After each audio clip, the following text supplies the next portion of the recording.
নজর রাখবো পরবর্তী সংবাদে। চৈত্রহাট বসলো এবার মন্দির নগরী উদয়পুরে এবং এক্ষেত্রে উদয়পুর পৌর পরিষদের উদ্যোগেই কর মুক্ত চৈত্রহাট পৌর পরিষদের উদ্যোগে করা হয়েছে এবং যেখানে পৌর পরিষদের পারিষদ সুবীর দাস, অয়ন গোপ সহ পৌর পরিষদের চেয়ারম্যান শীতল চন্দ্র মজুমদার আজ ঘুরে দেখলেন গোটা চৈত্রহাট। তবে গত 4 দিন ধরেই চলছে এই হাট এবং এই বছর তৃতীয় পৌর পরিষদের উদ্যোগেই বিদ্যুৎ সহ সব ধরনের ব্যবস্থা করে দেওয়া হয়েছে ব্যবসায়ীদের ক্ষেত্রে। তবে গোটা বিষয়কে কেন্দ্র করে উদয়পুর পৌর পরিষদের চেয়ারম্যান শীতল চন্দ্র মজুমদার তিনি ঠিক কি বললেন শোনাবো আপনাদের। চৈত্র মেলা ঘুরে দেখলেন, কি দেখলেন, কি বলবেন স্যার?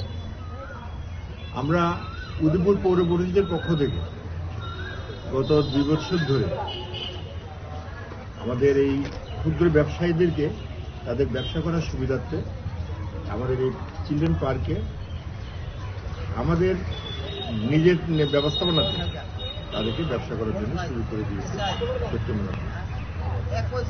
তো এখন দেখলাম, ওনাদের সঙ্গে জিজ্ঞাসা করে দেখলাম, আমরা আলোর ব্যবস্থা করে দিয়েছি, একটু গান বাজনার ব্যবস্থা করে দিয়েছি যাতে তাদের বিজনেসটা ভালো হয়।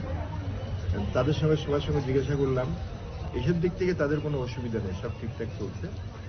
প্র্যাকটিক্যালি দেখলাম এখনো তো ঠিক দুপুরবেলা 3টা বাজলো প্রায়, এখনো একটু কাস্টমারের একটু ভিড় কম রয়েছে। তাদের সঙ্গে আলোচনা করে বুঝলাম যে সন্ধ্যার দিকে তাদের বিজনেসটা খুব ভালো হয়, কাস্টমারের তখন একটু ভিড় করে। এমনটাই দেখলাম।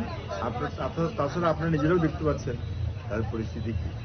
আমার সঙ্গে আমার 3জন কাউন্সিলর রয়েছেন, অয়ন গোপ, সমর ভৌমিক এবং সুবীর দাস মহোদয়। আর আমরা এই জন্য একটু দেখতে গেলাম, তাদের সঙ্গে কথা বলি। আমরা দেখলাম গেটে লেখা আছে কর মুক্ত চৈত্রহাট। হ্যাঁ, কর মুক্ত, কোনো ট্যাক্স দিতে হয় না। কারণ ক্ষুদ্র ব্যবসায়ীদের এমনিতে তাদের বিজনেস খুব বেশি যে হাইফাই তা না, এই কারণে তাদের কাছ থেকে কোনো আমরা ট্যাক্স নিই। আমরা খুব ভালো আলোরও ব্যবস্থা করে দিয়েছি যাতে কোথাও কোনো অসুবিধা। কয়দিন চলবে আর এটা? এনারা নর্মালি তো আগামীকালকে পর্যন্তই চলার কথা, 30শে চৈত্র পর্যন্ত চলার কথা। 1লা বৈশাখ থেকে এটা থাকে।